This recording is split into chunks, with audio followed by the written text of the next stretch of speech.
We give you praise, Father, for you are our God, and you are the one to whom we come to offer our praise and adoration. That you are the creator of the universe, but yet you also care for us. Yes, Lord. And you have brought us into your kingdom. You have adopted us as your children. And we come to you as our Father. Yes, Lord. And we thank you today that we have the privilege of receiving from you strength and guidance. Lead us in your way. Help us to be open to whatever it is that your Spirit desires to do in us. And use us for your kingdom's sake. Amen. Thank you, Lord, for allowing us to be together. Yes. May your Holy Spirit teach us. Yes. We pray this in Christ's name. Amen. Amen. I'd like to jump ahead into the 7th century today. We were talking of the 8th century prophets before. We had Isaiah, Amos, Hosea, Micah. And we moved to the 7th century, and near the end of the 7th century, and we deal with another group of prophets. And this is Jeremiah, and Nahum and Habakkuk, Zephaniah, Ezekiel, and the exilic prophets. Now the situation has changed completely historically. In the time of the 8th century prophets, the dominant power was Assyria. We'll find that the Assyrians are going to be moved out of the picture, and a new group comes in, and that is the Babylonians. Now there are some dates that you should be aware of. The year 722 is one. That's the fall of the northern kingdom. And then 612 is the next one. 612, which is the fall of Nineveh. In a little over 100 years after the fall of the northern kingdom, the empire of Assyria is gone. So 612, Nineveh fell. In 609 is the death of Josiah. Pharaoh Necho killed him. 605 is the Battle of Carthage.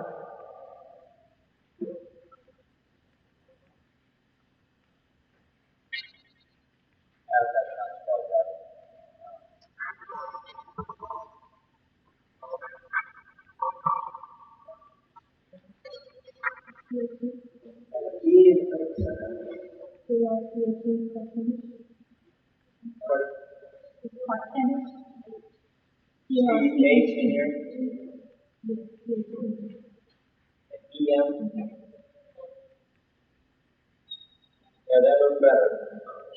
Still doesn't look quite right. But it's the Battle of Carthage when the Assyrians are completely out of the way, the Egyptians are defeated, and Babylon is supreme. So it's when Babylon becomes the dominant power. At that battle, Egypt is defeated. In 598, 605, who was dominant power? Babylon is Nebuchadnezzar. 598 is the first exile, and in that exile, Jehoiakim is taken captive. And along with him, you have Daniel and his friends, and you have Ezekiel. So that is very important for the development of Judaism. 598. 586 is the destruction of the city of Jerusalem and the kingdom of Judah an end.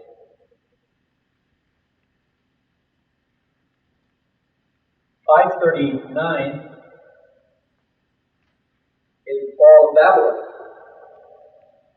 to the Persians. And the next year, in 538, is the decree of Cyrus. That let the Jews go back to Judah. And technically, that's when we can start calling them Jews. Up until that time, they should be called Hebrews or Israelites or Judahites.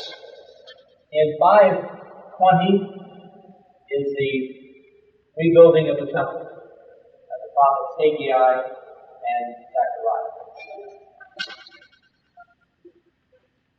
458, we have the visit of Ezra.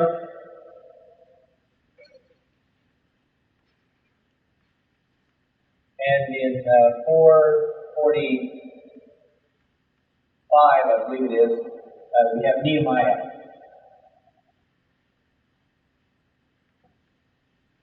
And that takes us to the end of the Old Testament period. And we begin then the intertestamental period at that point. Now those are all important dates because on them you can hang various events. In 520, the temple was rebuilt. Who were the people of Haggai and Zechariah, the two prophets. They're the ones who encourage the rebuilding. The foundation was actually laid in 538, but nothing was done. There was opposition from those who lived in the land, so nothing was done. Finally, in 520, Haggai, Zechariah began to prophesy, and they began work on the temple again, and then in 515, it was finished.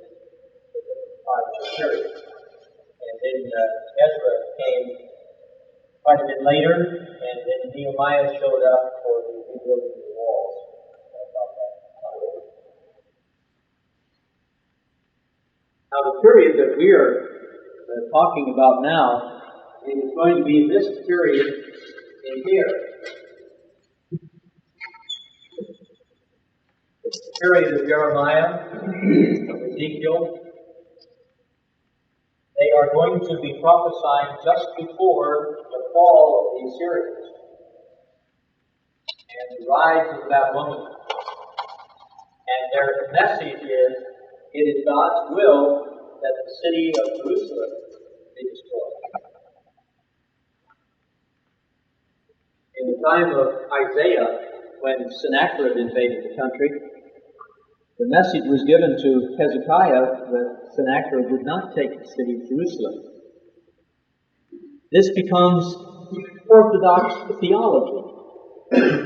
When Jeremiah comes on the scene and predicts that the city will fall, and that this is actually God's will for the city to be taken, he is opposing Orthodox theology that because God's temple is there, the city will never fall.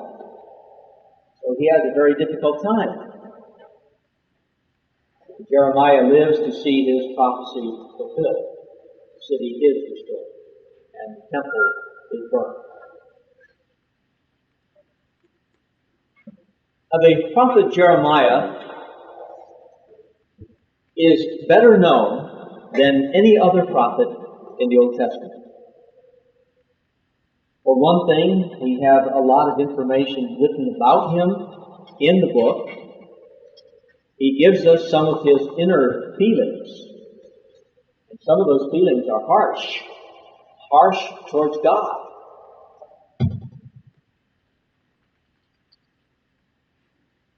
His ministry covers a period of about 40 years. It's assumed that he was born around 650, which would be the middle of the 7th century. His ministry began around 626. Perhaps I should have included that as one of the dates, because at that time, is the death of Ashurbanipal, the last of the Sargonid kings of Assyria, and the last one who is able to hold the kingdom together. It's the year that Nebuchadnezzar revolted from the Assyrians, and Babylon became an independent state.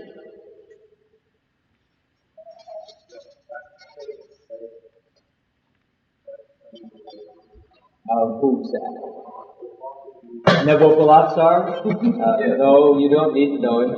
You should be familiar with Ashurbanipal. He's a little easier to say. Yes. Ashurbanipal is one who had a large library, so he's important. There are a few kings who were also literary individuals, and Ashurbanipal was one. He discovered a large library in Nineveh from the time of Ashurbanipal. He not only had scribes producing works that were created during his time, but many of the ancient works from Sumerian and Assyrian were copied and brought into his library. Very extensive library. When did he come on? About 640. Died in 626. I don't understand. 722, you have the fall of the northern kingdom? Yes. And Jeremiah was born 606. 650. 656. 650. He was born. So he's about 25 years old when he begins his ministry.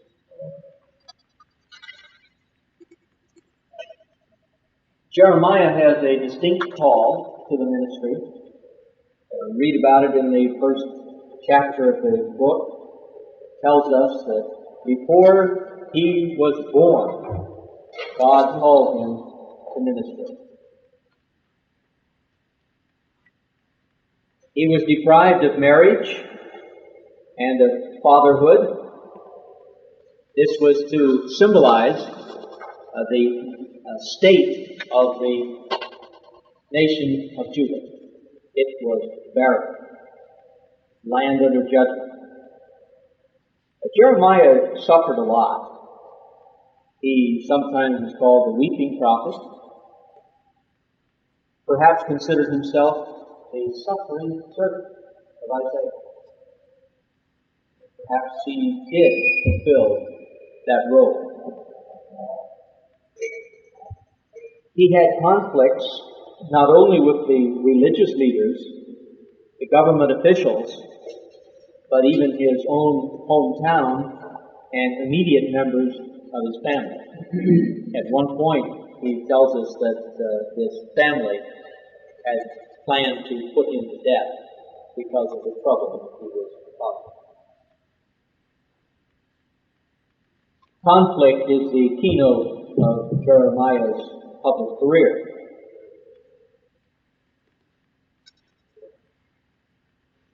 We know a lot about Jeremiah's character from what is revealed in the book. He was certainly honest and was not afraid to speak what God had told him to speak. He was courageous in carrying out the assignment that God had given him, even under threat of physical punishment, which he did suffer on numerous occasions. He was beaten by Pashur, the priest, was put in stocks overnight. Another time he was thrown into a dungeon. Another occasion he was put into a cistern that had only mud in it. He sank into the mud up to his waist and would have died there if it had not been for Nebuchadnezzar, who went to the king and asked permission to take him out. Jeremiah had a hatred of those who were morally and spiritually bankrupt.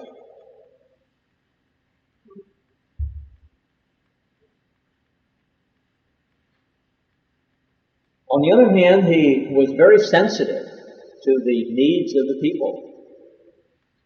He had a difficult time of balancing the judgment of God, which he knew was imminent, along with the compassion that he had for the people.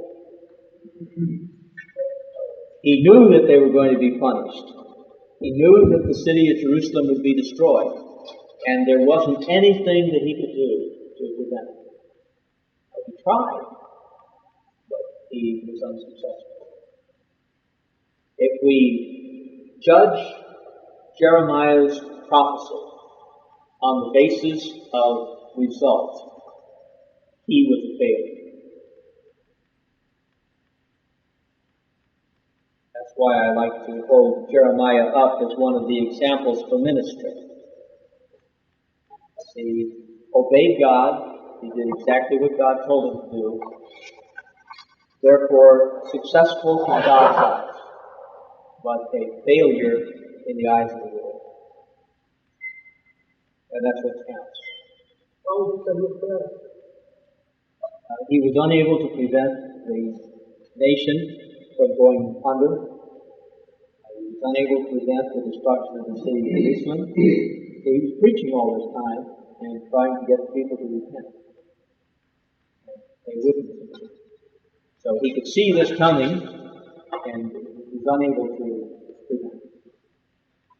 From the standpoint today, we could say, yes, he was successful, because we have his writing, and we know that what he predicted came to pass, but at that particular time, this was not the case. There was a prophecy or two that immediately was fulfilled, so that you could see that he was truthful. But by and large, most of it had to wait until the destruction of the country, and by that time it was too late.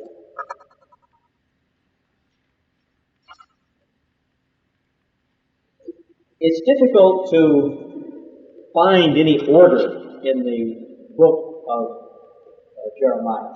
It's not logically done. It's not chronologically done. It's probably not the result of Jeremiah himself, but the work of his scribe, Baruch. We know that there were at least 3 editions of the book, maybe more.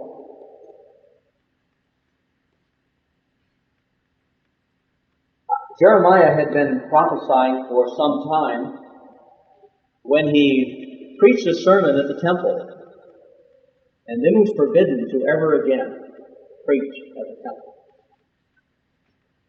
To counteract that, God told him to take a scroll and write down all of the prophecies on the scroll. This he did and gave it to Baruch, who went to the temple and read it. Jehoiakim, who was king at that time, was listening to the reading of the scroll, and after every few columns he would cut that off and burn it. So he destroyed the first scroll. Jeremiah was told to write it again. This time include a few prophecies for Jehoiakim. The final product that we have was probably done long after the destruction of the temple, as it includes a historical appendix that tells what happened to Jeremiah and those who were left in the land. Jeremiah prophesied during the reigns of Josiah, Jehoahaz, which really isn't long, 3 months, Jehoiakim, Jehoiakim, which again was only for a month or so, and Zedekiah, who was the last of the kings. Now, there are 3 sons of Josiah who rule in Jerusalem. Josiah is the first one of that group. Josiah, as we saw in the historical discussion, was a reformer. He and Hezekiah are the two that are singled out as leading reforms, and there are no other kings like them, so the text says. But Josiah was killed when he tried to prevent Necho from going to the aid of the Assyrians. Now, that was in 609. Now, in 621, he had found the book of the law. Those who were cleaning out the temple found the book of the law. That gave direction to the reform of Josiah. One of the things that Josiah was attempting to do was to regain the territory to the north that had been taken by the Assyrians. All of that land of Samaria and Galilee had been taken by the Assyrians, and other peoples had been brought in. Josiah attempts to move his borders north.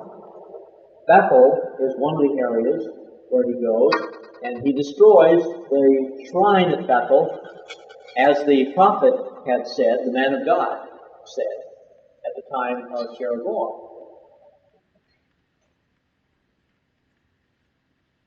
In 626, when Ashurbanipal died, it meant that the Assyrians were no longer in a strong position, and they could not interfere with what Josiah is doing in Judah.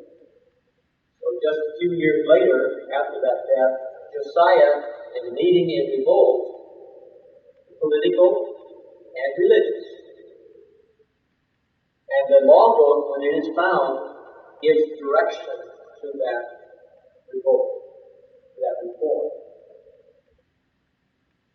This continues until 609, when Josiah is killed. Now, the end of the nation of Judah is delayed while Josiah is king. And Josiah is the grandson of Manasseh. And because of the sin of Manasseh, God said that he was going to destroy the nation of Judah. Well, when Josiah came along, this slowed the process down for a while because of the righteousness of Josiah. So it didn't happen during his time. But after the time of Josiah, then there is a very rapid acceleration of the judgment that comes upon Judah. And in 609, we have one of his sons who becomes king in his place at his death, and that is that Jehoahaz. Jehoahaz.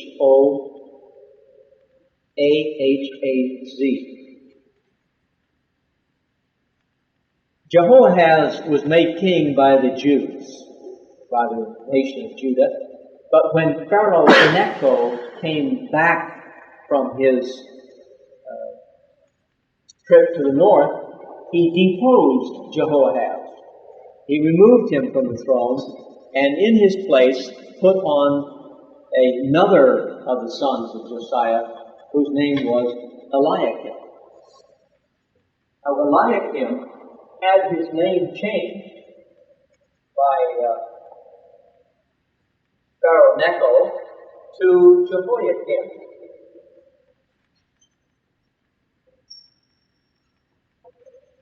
Now, there is not much difference in those names, except in the spelling. Eliakim, the Eli on the front is my God, and the Jehoiah is my Yahweh. So you're really substituting the name Yahweh for the general term for God. There is great significance in the fact that Jehoiakim had his name changed. It means that Pharaoh Necho had complete control over him. So Eliakim has his name changed to Jehoiakim. When Jehoiakim died, his son became king. Jehoiakim. Now, it sounds almost the same, but It ends in an N, so that comes after Jehoiakim, who ends in an M. It's the easiest way to keep them apart. And Jehoiakim was king for just a very short time when the Babylonians came, and he surrendered to the Babylonians.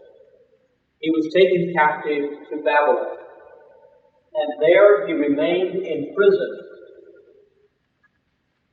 until the time of Amil-Marduk, or Awil-Marduk, the king, who freed him from prison and promoted him to the highest place of all of those who had been captured. He is considered the legitimate king, even though he's in exile. Well, in place of Jehoiakim, Nebuchadnezzar put another of the sons of Josiah on the throne, and his name is Mattathiah. And he changed his name to Zedekiah.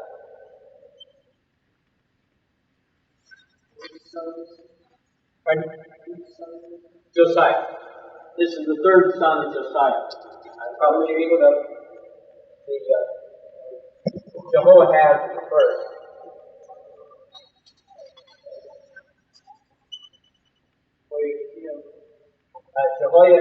Jehoahaz, Eliakim, or Jehoiakim, which are the same. And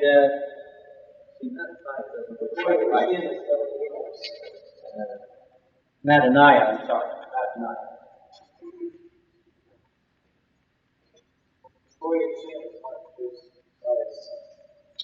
Jehoiakim is the son of Jehoiakim. But these three are sons of Joash, or Josiah, rather. Josiah. So Mattaniah has his name changed to Zedekiah, and again for the same reason, to show that the king has the authority to change his name. Now it's in this historical situation that we find Jeremiah. This acceleration of judgment. He begins his ministry in 626, in the death of Ashurbanipal. He really is not that well known by the time of 621. But when the law book was found, Josiah wanted to know, is all this judgment that God predicted going to fall on us? So he sent some of his officials to a woman by the name of Huldah, Huldah. Huldah is a prophetess. And she said, yes, everything that is written in the book will come to pass. But because of the action of Josiah, it will not come in his day. It will come in the day of his sons. And that's what happens.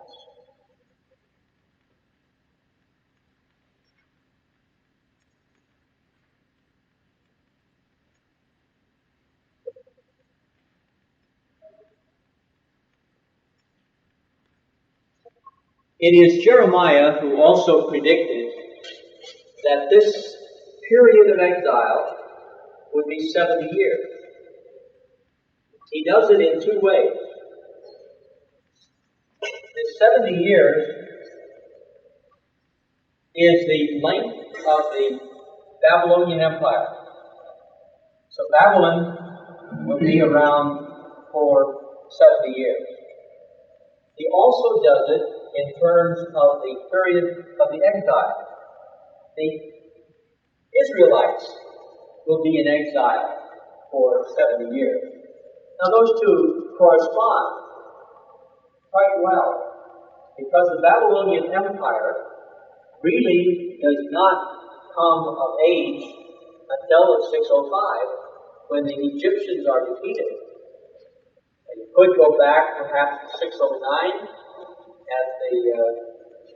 or even to 612 with the defeat of Nineveh. And you carry that down to 539, which is the end of the Babylonian Empire. And you have approximately 70 years. The Jews went into exile, some of them in 598, some of them in 605, some of them in 586, and they were able to return in 538. So you can count back from here to about this period, and it's approximately 70 years. So we have a 70-year period that is predicted by Jeremiah for the length of the Babylonian Empire, also for the period of the exile.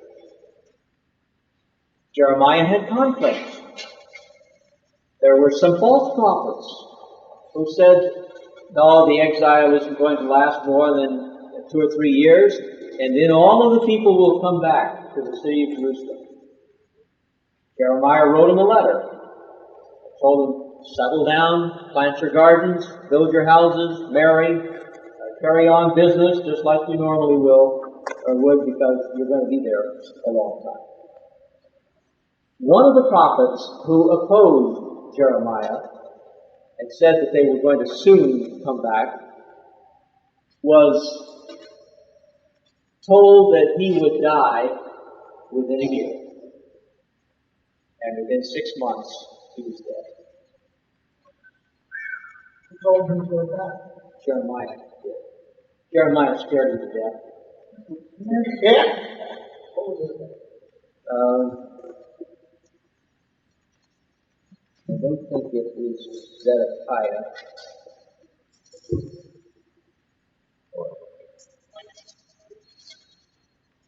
It's called in the Bible. Yes, Huldah is in the Bible. She was a powerful prophet. Yes, she is. Yes. There are a couple of gates that are named after her, which they have discovered in the excavation at the southern end of the temple complex. There are gates that went from the top of the monumental staircase of Herod up into the temple courts. There are 2 of them. So it's possible for you to enter through one gate, walk clear around the temple, and out the other gate without turning your back on the temple. And those 2 gates are called the Huldah gates.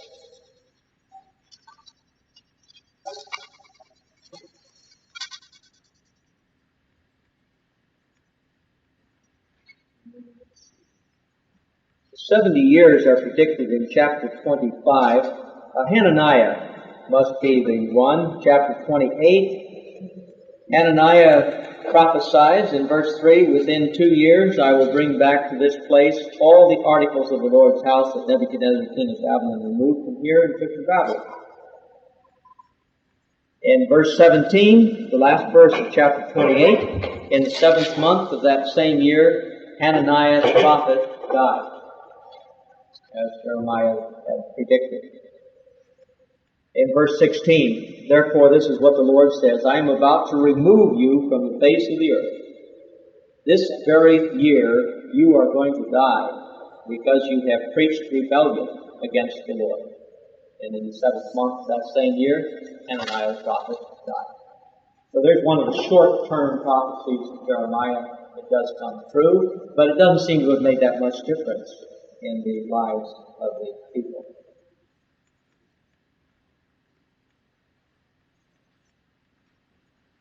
I wish we had time to go through the book of Jeremiah to see some of the literary quality. He has the widest variety of literary styles of anyone in the Old Testament. Prose, poetry, there are psalms, dirges, historical narratives. Some are autobiographical, some are told in the third person. He uses a lot of the techniques, such as figures of speech, and there are some excellent figures that he gives. In chapter 9 and verse 3,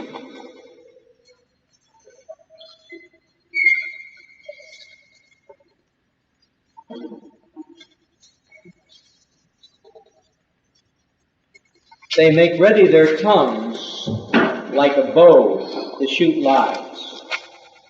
It is not by truth that they triumph in the land. They go from one sin to another, they do not acknowledge me. It's making ready their tongue like a bow to shoot lies. This is the type of thing that Jeremiah does. A sort of figure that makes it very interesting and effective. There's one that I like even better than that. I could think where it's found. It's a comparison of Judah to a mare, and he has another one, comparison of Judah to a camel. I didn't write that down here, but they're very, very.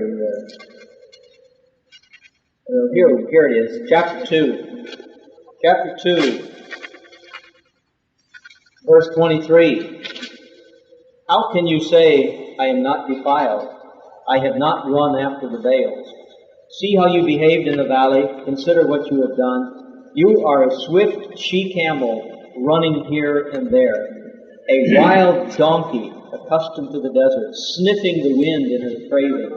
In her heat, who can restrain her? Any males that pursue her need not tire themselves. At mating time they will find her. So that's the way in which he pictures Judah.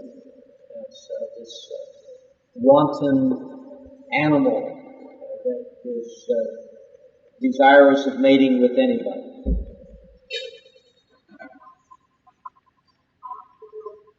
Rhetorical questions are some of the favorite devices that Jeremiah uses. Such as here in verse 23, how can you say, I am not defiled, I have not run after the Baals?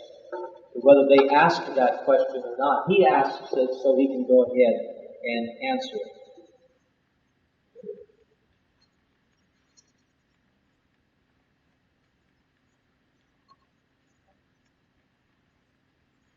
There are some theological contributions of Jeremiah. Some of these are where he himself pours out his soul to God. There are times when he feels that he has been betrayed by God. He curses the day that he was born. He never comes to the place where he curses God, but he certainly has some harsh things to say. In chapter 15, verse 10, alas, my mother, that you gave me birth, a man with whom the whole land strives and contends. I have neither lent nor borrowed, yet everyone curses me. Now, on this particular occasion, Jeremiah goes on to speak about what he believes has happened in his relationship to God. In verse 17 of that same chapter, 15:17, I never sat in the company of revelers, never made merry with them. I sat alone because your hand was on me, and you had filled me with indignation. Why is my pain unending, and my wound grievous and incurable? Will you be to me like a deceptive brook, like a spring that fails? Therefore, this is what the Lord says, if you repent, I will restore you.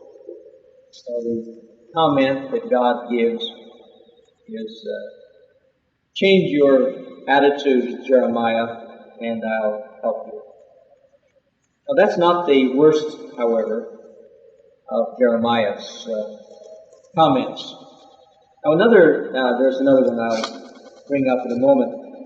There is another thing that Jeremiah does, and that is to use some illustrated sermons.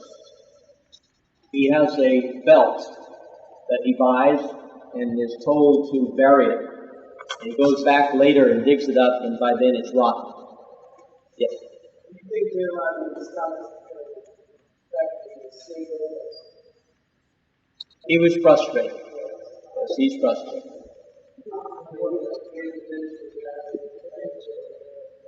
That probably helps the frustration. Yes, he's alone. The only one he has is Baruch described,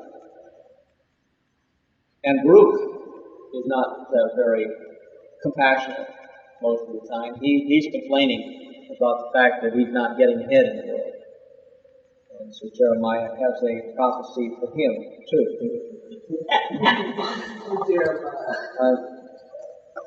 Jeremiah takes a pot that he has purchased and goes out to the potsherd gate, and there he gives a prophecy, breaks the pot as a sign that Judah also will be broken.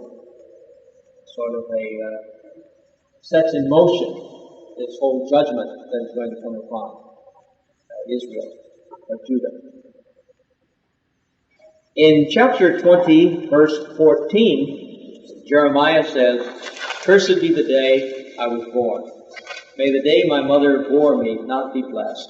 Cursed be the man who brought my father the news, who made him very glad, saying, a child is born to you, a son.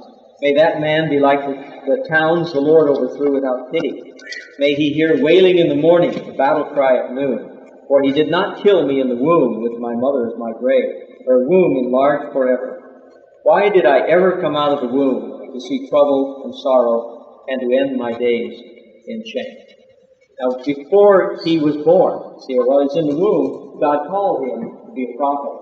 Now, here he's saying, it would have been better if I had died in that womb, not come forth. He's saying this because his future is having no effect on him. Yes, that's right. What future suspected that he was never married? Offhand, I don't know where that's found in the book, but he's told that he is not to marry. Oh, That's I just saw that.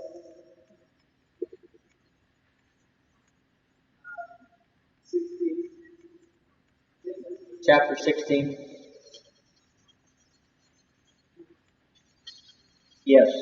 First, the second verse. You must not marry and have sons or daughters in this place.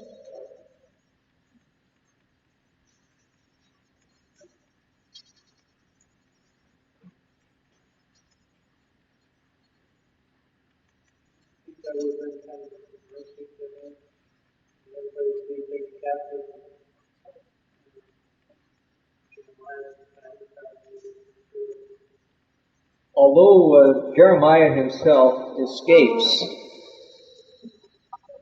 it's hard to tell, though, what his family would have suffered during the time that he was being oppressed. So, yes, in a way, that would be a mercy. Another way, no, it's not. Because he has no one to help him.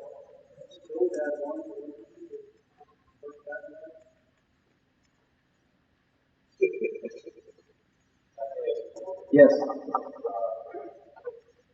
know you already said that God is concerned. God seems to be in the game by not now, by being developed.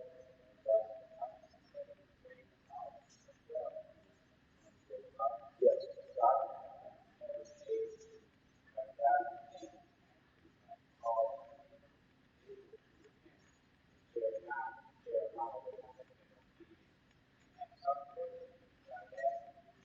True. As far as we're concerned, he is successful. So if you look at what God says that in now, he said don't, but look at they feel like so if you ask and you realize that God is still happening, then why don't you wait someone and realize that God is going to do his work to make it easier. You won't have any power. You can come down and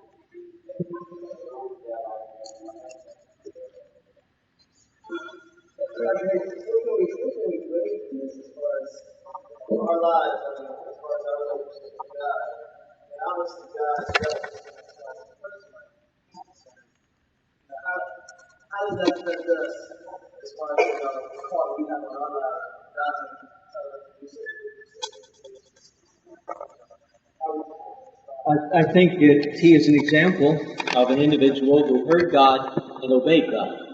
And that really is the application for us. We listen to God, we understand what he wants us to do, and then we carry it out no matter what the consequences are. And it may not be very nice. Have you ever heard a pastor who asks his bishop, I think I have served my time in this church. I want you to give me a small, difficult congregation to pastor. You've heard that? Yeah, I have. It's unusual. It's unusual. That, I hope, will be the approach that all of you will take.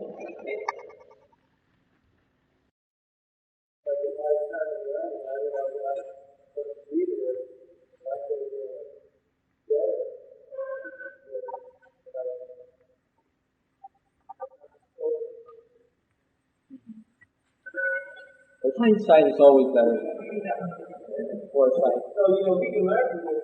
We can say that, recognize that God doesn't make demands in our lives. Sometimes we can get situations where we call do things that are not, I guess, the ideal situation for us. For our own personal or our own personal desire.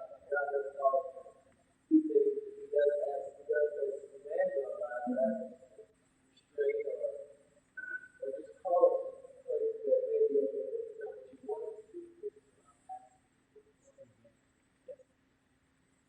That's when we have to try to bring our own desires into line with what God desires. And that may be difficult. If we could get the right perspective, that the life that we live here is so short compared to eternity, then that might help. But with 365 days in a year, and you happen to be suffering every one of those days, that seems like an eternity. So it's difficult to always be cheerful. It's a problem like Dr. Roberts' favorite scripture. I come that you can have life. Then one other passage that I wanted to use in Jeremiah, I'm having difficult finding. That's that one that you have deceived me and I was deceived. And I can't locate it here. Oh, here it is, 20, chapter 20, verse 7. And this is the last of the outcries of Jeremiah. O Lord, you deceived me, and I was deceived. You overpowered me and prevailed. I am ridiculed all day long. Everyone mocks me. Whenever I speak, I cry out, proclaiming violence and destruction. So the word of the Lord has brought me insult and reproach all day long. But if I say, I will not mention him, or speak any more in his name, his word is in my heart like a burning fire, shut up in my bones. I am weary of holding it in. Indeed, I cannot. That one can preach.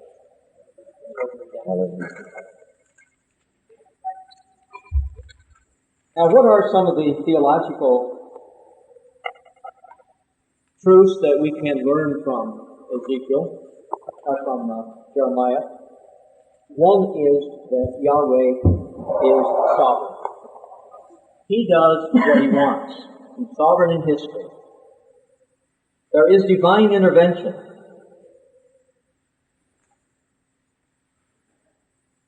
Human politics can succeed only when they are in harmony with what God himself desires.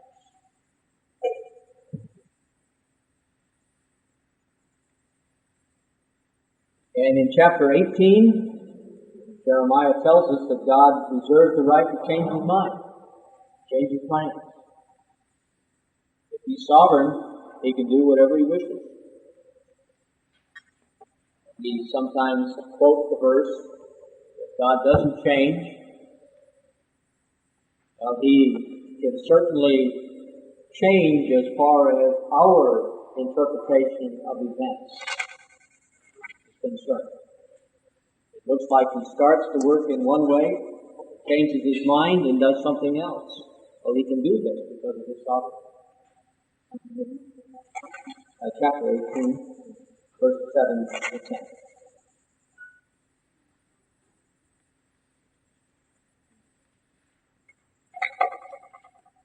Jeremiah also gives us the concept of the new covenant in chapter 31. This new covenant is going to be more personal than the marital contract that we saw in Hosea. It also is written in the heart and not on stone. And this is going to result in a true knowledge or acknowledgement of God. As Hosea would say, the people are dying because of the lack of the acknowledgement of God. And it also carries the assurance of full forgiveness of sins that call forth the judgment. Perhaps the personal faith of Jeremiah is what can assist us individually. You read the life of Jeremiah and what he has done, what he went through, how he endured, yet held on to the end. I think it gives us confidence that we too can do that. And most of us won't be facing the difficulties that Jeremiah did. Now there are a couple of other prophets about the same time. We don't know as much about them. We do not have as much material written by them, but they still are important. One is the book of Zephaniah. Perhaps he comes a little bit before Jeremiah, chronologically. Zephaniah takes some of the major themes that were expounded by the 8th century prophets, and he reinterprets them in the light of the 7th century. Jerusalem has a very important place in the prophecy of Zephaniah.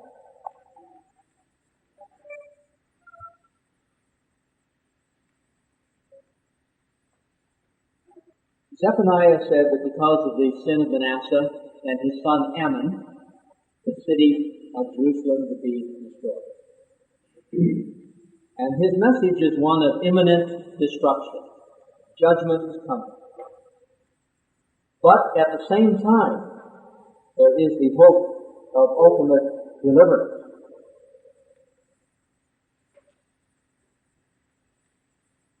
So you have this unrelenting doom that is going to come upon the people, but yet that little spark, a little light, that there is hope at the end of it all.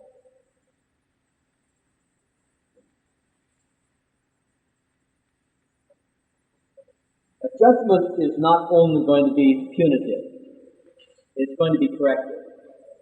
And that is what judgment is supposed to be. Not just to punish, but to correct. Zephaniah elaborates on the Day of the Lord motif that we saw first in Amos.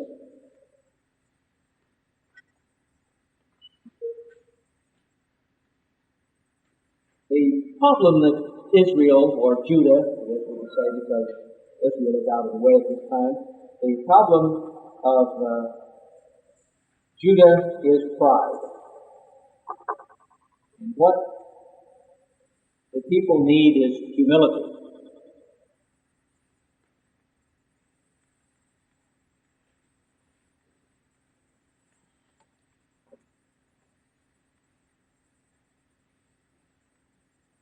Zephaniah also stresses the problem of complacency. There's a quote that Lessor gives in the book from George Adam Smith that I think is excellent. And it describes the sort of problem that Zephaniah faced in his complacency. This you'll find on page 438 of your text. And I quote, "The great causes of God and humanity are not defeated by the hot assaults of the devil, but by the slow, crushing, glacier-like masses of thousands and thousands of indifferent nobodies. God's causes are never destroyed by being blown up, but by being sat upon." And that is so typical. When you look around and see the great revivals that have taken place, they haven't been brought to an end by outside influences, attacks of the devil. They've been brought to an end because people just became complacent and sat down. And that's a danger I think that all of us have. Just to sit there and do nothing. But if you act, you may be considered a radical. And who wants to be a radical?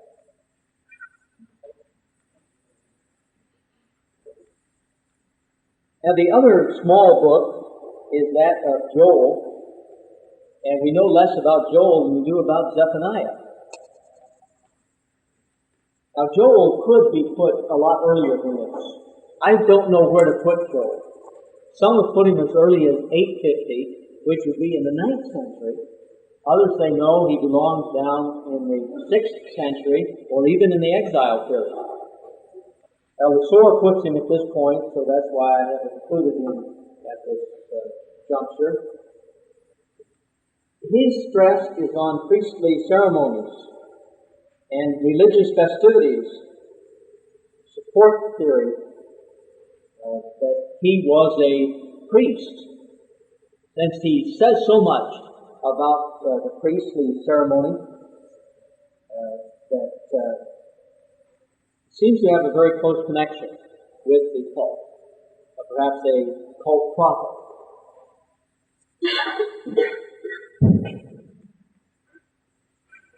Joel speaks about a plague of locusts that comes on the land, and his message has two equal parts. The locust plague and the day of the Lord is one, and then the victory to come is the second.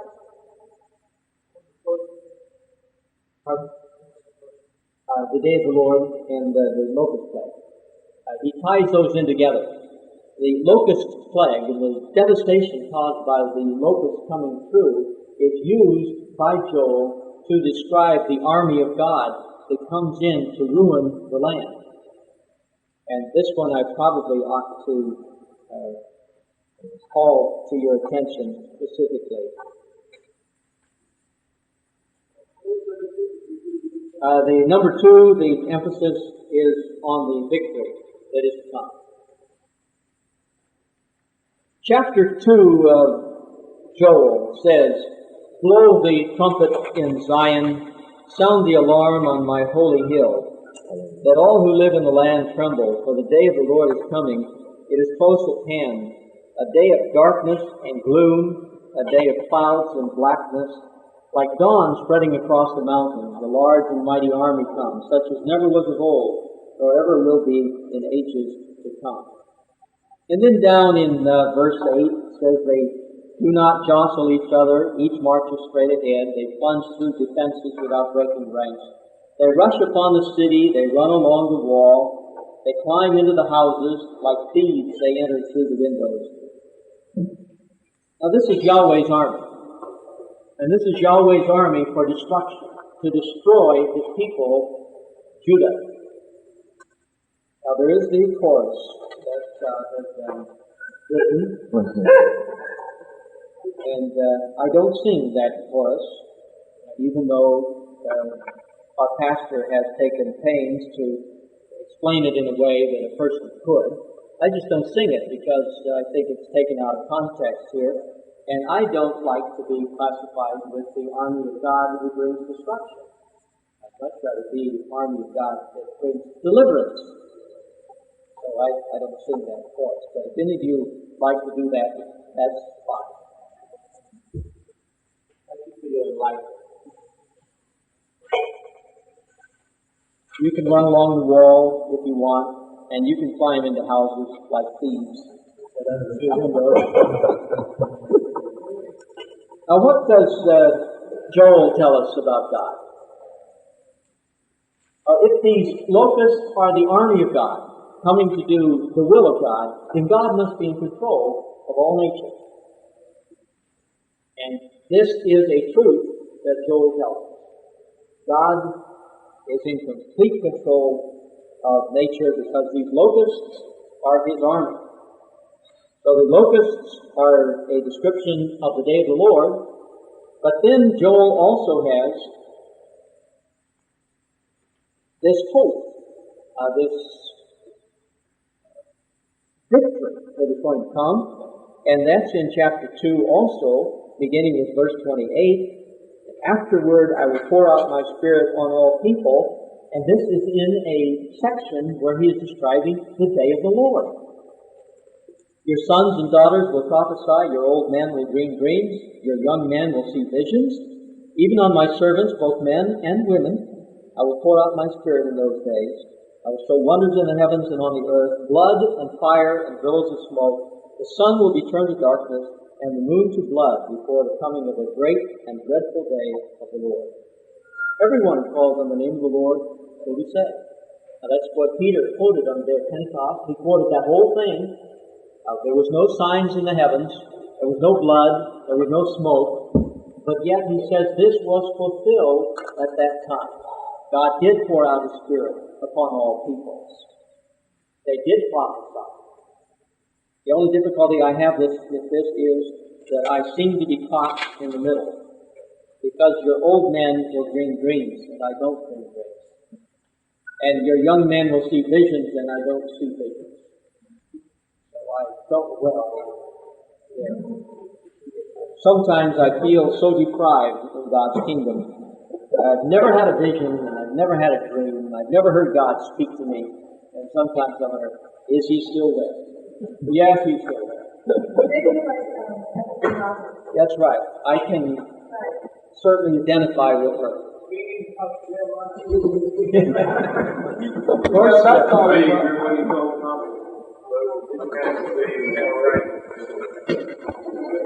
sometimes if you don't hear him speak audibly, you're safer.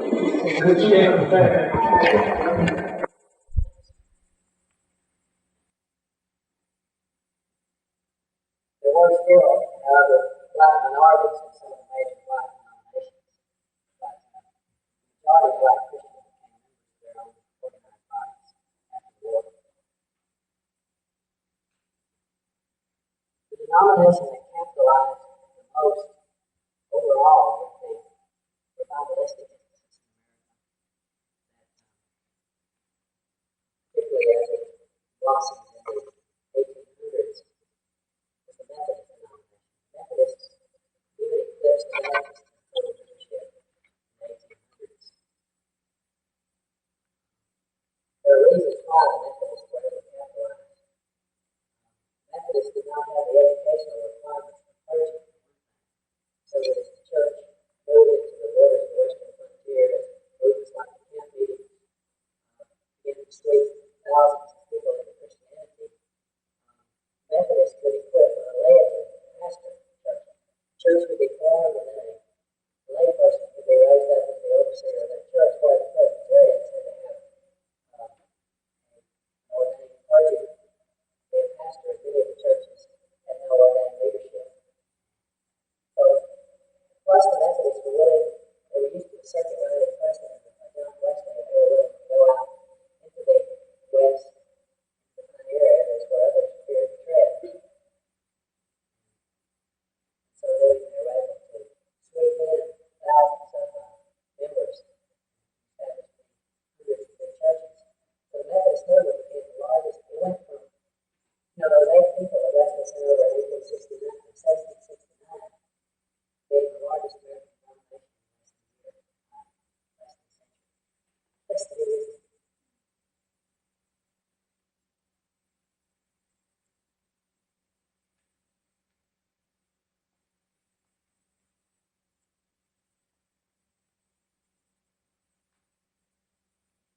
number of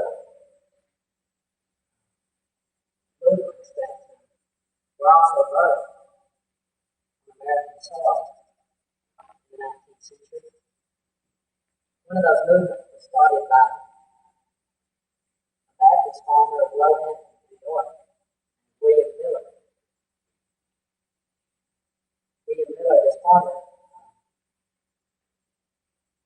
began to preach after 1831. According to calculations from the book of Daniel, that the second coming and the millennial reign of Christ is going to begin in 1843. This Baptist farmer had thousands of converts on the basis of his calculations for the second coming. In spite of his failure of his predictions, his disciples held a conference and declared themselves to be Adventists.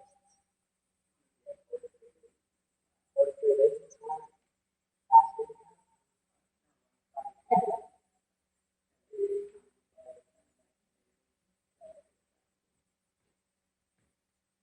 Here you have the millennial fervor that characterized the Adventist groups in America. The group that spun off of the Adventists made a particular to do about the true day of worship as the seventh day, first day, so they became the seventh day Adventists. They formally organized in 1863. They came out of this original movement of William Miller. Another similar movement as an outgrowth of Adventist teaching began in the late 1870s under the leadership of Charles Taze Russell. In the 1870s, coming out of the Adventist teaching, known as Jehovah's Witnesses. I don't know what there is about upstate New York, but another movement also found that to be fertile soil in the 1800s. A man's name was Joseph Smith. He claimed to have dug up near Manchester, New York, in 1827, a volume of gold plates, which he was able to dictate from the Book of Mormon. An angel,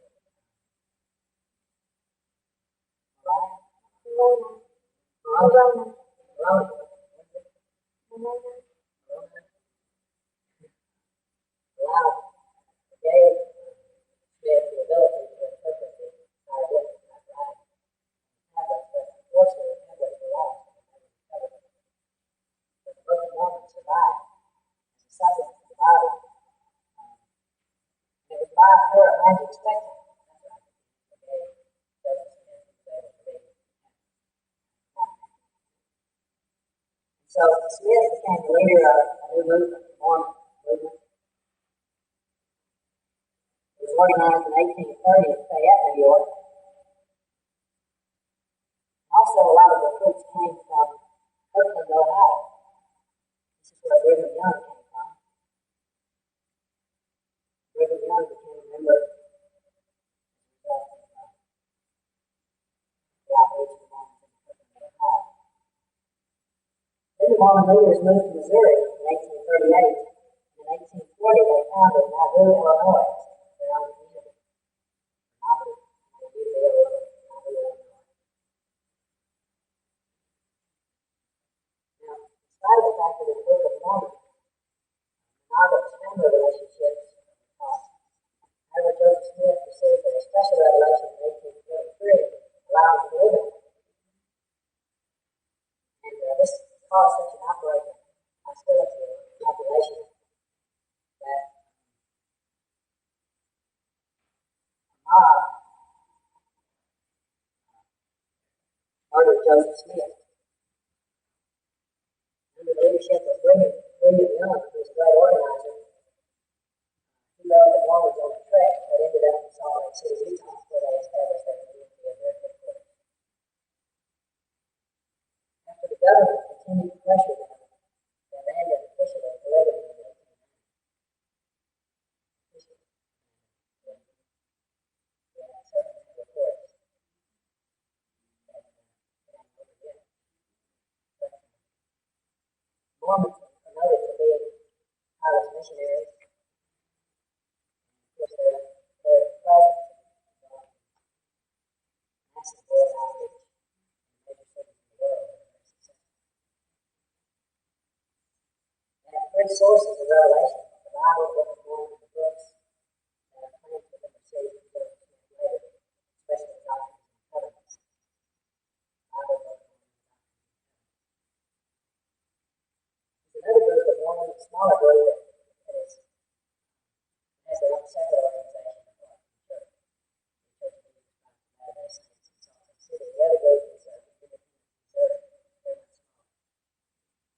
I think it's worth mentioning the tide of thinking that began to sweep into particularly New England area at the turn of the 19th century, going into the 20th century, related to New Thought, Manicure, and Harmonial religious.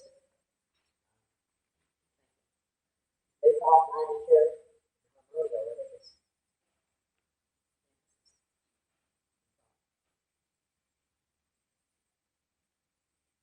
This led to the birth of a number of new religious bodies.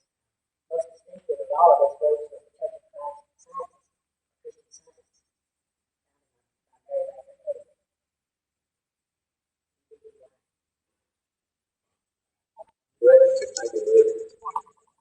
Particularly great strength on the laity.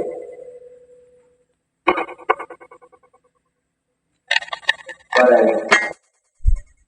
had a strong enough commitment to one another that they made it through the controversy and continued to be in relationship with one another. But it really meant, this debate on predestination really meant that Whitfield was going to have to operate separate from Wesley, and not become a part of the growing Methodist movement that was emerging in the Church of England. Whitfield was going to be going his own direction. Whitfield found the supporters that he really needed in 1748.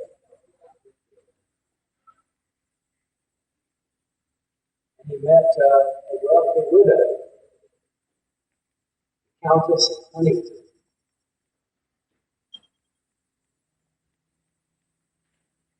Always got pleasant movement to the wealthy widow.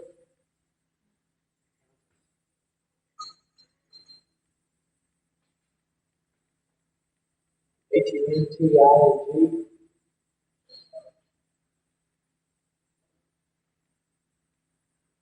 DOE. Dates of her life 1707.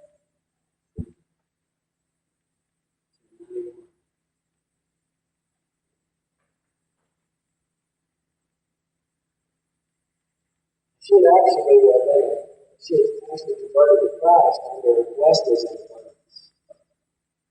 One of the society meetings. But I think the two of them clashed. They both had very dominant personalities, Wesley and Huntington. And it became clear that they were not going to be able to work together.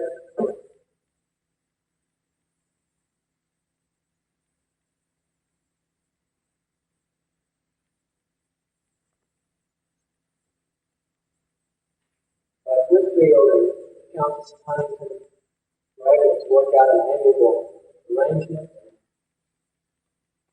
Lady Huntington founded and superintended the societies and chapels that they established. And Whitfield was the preacher for the chapel. She was the organizer and financier of the society meetings.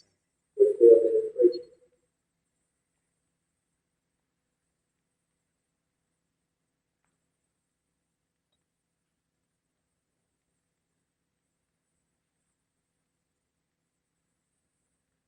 So here was a parallel movement going alongside Wesley's, led by the Countess of Huntington and Whitfield, and they were stressing Calvinistic doctrine, which Wesley and his society being stressing Arminian doctrine. What is rather odd and is really worth further research, I think, is that both of them seem to have remarkably the same results. They both had dramatic conversions to Christ and great success, and both movements grew rapidly. So really, did the doctrine make that much difference in terms of the results? For Whitfield, Calvinism is not a determinant to decision, conversion, and revival. So they had different means to the same end, conversion and revival.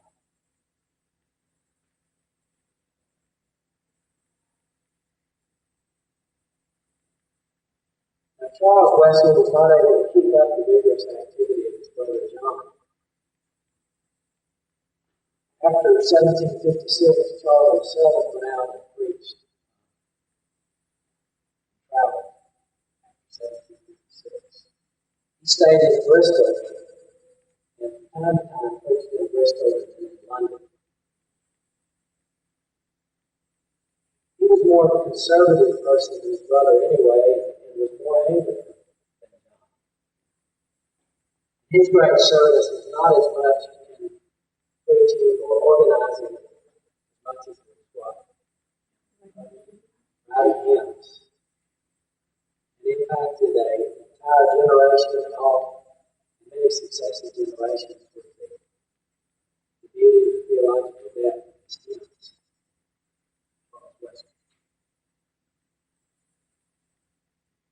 We might mention here that John Wesley's career had a note of tragedy in it. Back to John. A note of tragedy. He died in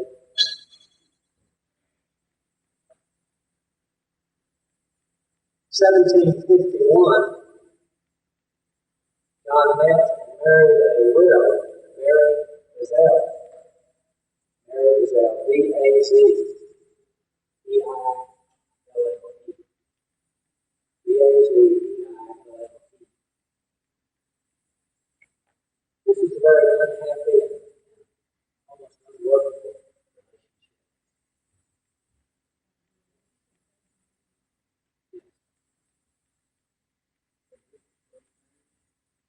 This is his first and only marriage.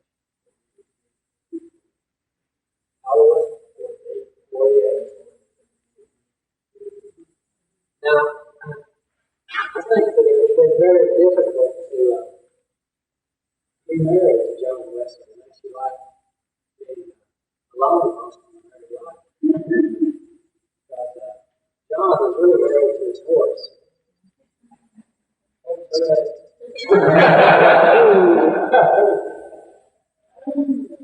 fact, I have a book called John Wesley and His Horse. It's really the story of how Wesley traveled on horseback, much of his study, his prayer, his thought, sewing preparation, while he was traveling from one society to another, back and forth. The question that's always been in my mind is that was he married and yet because he spent so much time in his horse, or did he spend so much time in his horse because he was married? You like to write about that in your paper.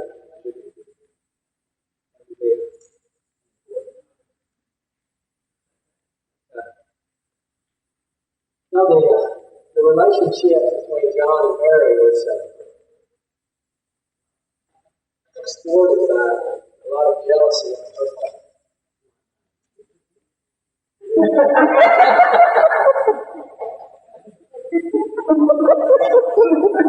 She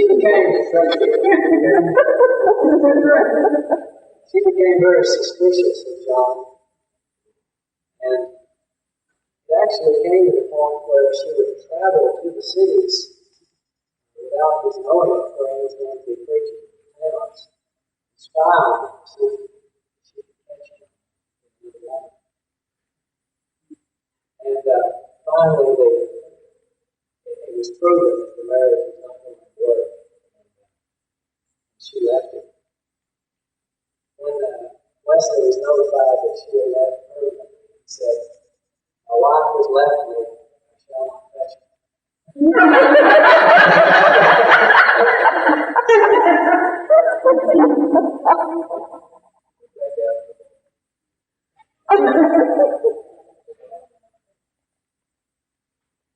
So I guess there's a real note of sadness here.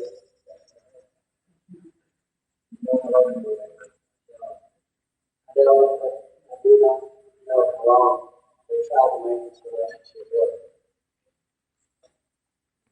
And I don't think they were divorced. They just were married and separated. We didn't know the details of that.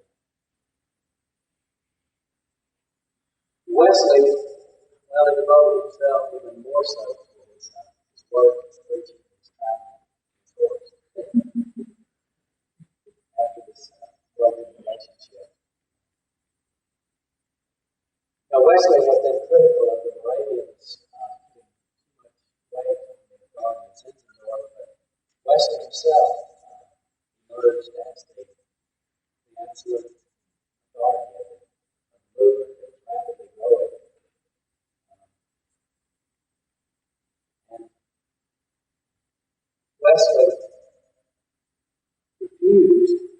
as his movement was growing, he refused to ordain his own leadership.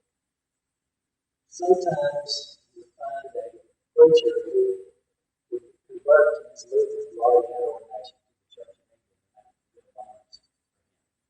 But he continued to operate without enough ordained clergymen to administer the sacraments.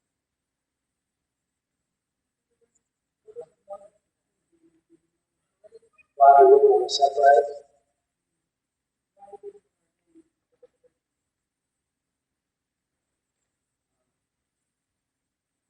I guess it was a serious thing for him to divide the church. His movement to be a revival work in the Church of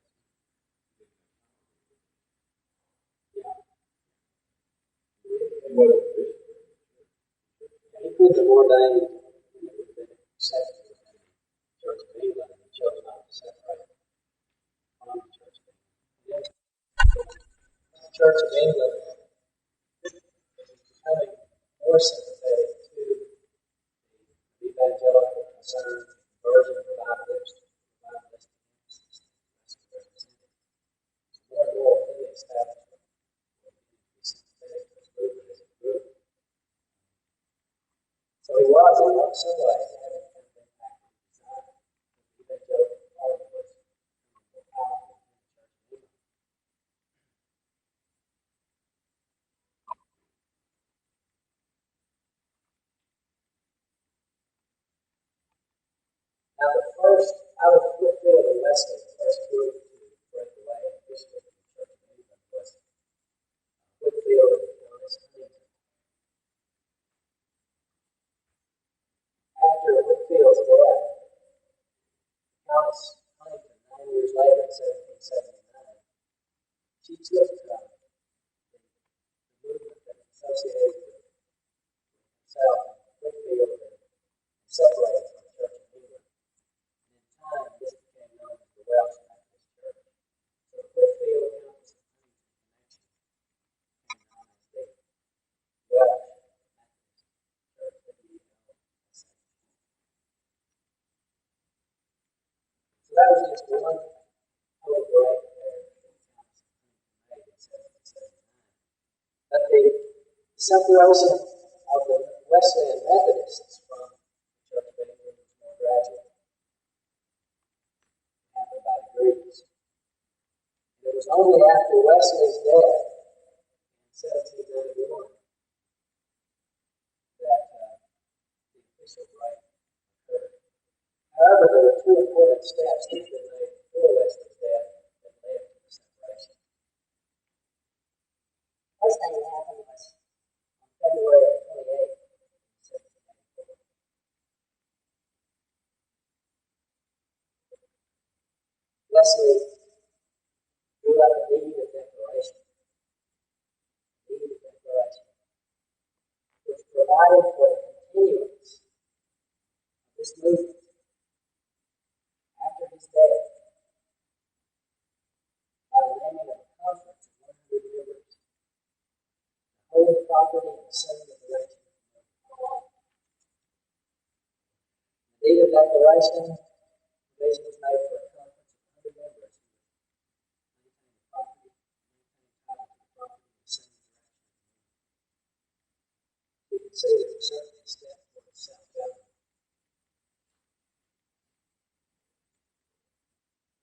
Then the other issue took place on September the 1st, 1784, same year.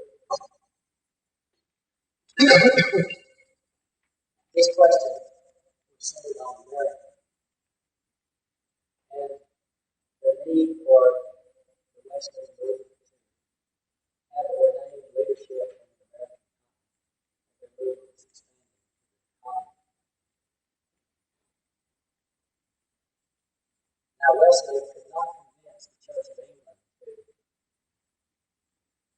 confer ordination on the leadership that he wanted to send to the colonies. But he did convince some bishops, I believe they were in Scotland, some Church of England bishops, who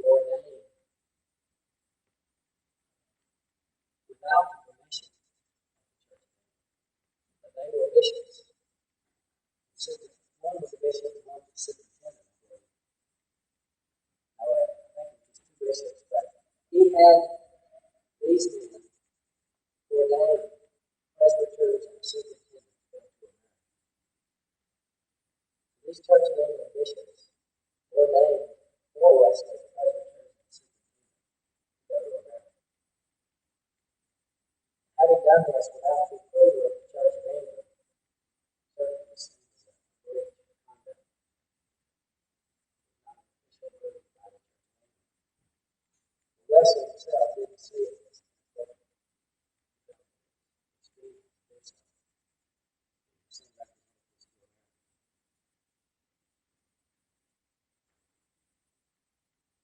But the church became independent 4 years after his death in 1795, with the plan of pacification approved by the conference.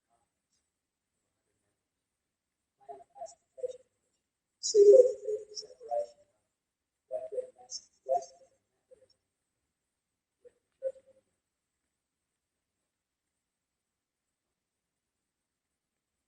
Wesley continued his preaching almost to the end of his life.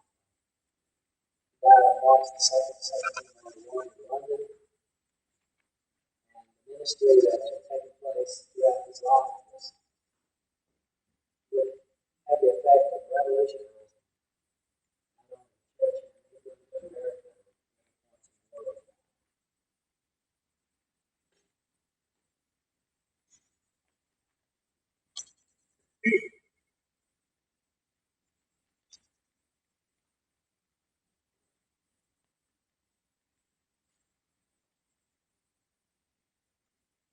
History as they began the outreach to America. Methodists began their outreach to America out in the time period shortly after the Revolutionary War in the States, when the colonies were separated from England. So that did not cause the Methodist movement to fare that well in the beginning. In fact, all of these presbyters and superintendents that were sent over, except one, ended up coming back home and being unsuccessful. There was one dogged and determined minister who stayed in the colonies and weathered all the resentment that was visited upon Englishmen during the Revolutionary War period. His name was Francis Asbury. A-S-B-U-R-Y. Francis Asbury. A-S-B-U-R-Y. He was one of these tireless laborers for the cause that time. Managed to acclimate himself to all the conditions of the American frontier and to persevere under all kinds of conditions to see that the movement succeed. He was really the founder of American Methodism. Amazing story. His life. You know, it's interesting that Asbury, one of the student American Christianity by Hayden Asbury, she found that throughout his life and ministry, Asbury was dogged by the question of whether he's going to fall from grace or not. He didn't work hard, work hard, work hard. And it seemed like he was, from his own writings, from his journal writings, he was out there in all kinds of weather and such on the course, going miles and miles in the backwoods just to see one motivated by fear that he was going to hell.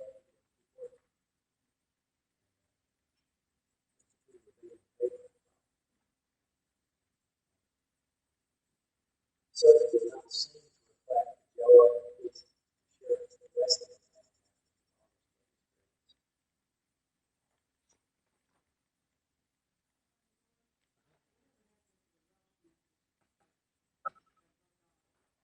I don't know much about that. Once quickly overcome the love their existence, that they prospered. We're just about to mention a couple of things about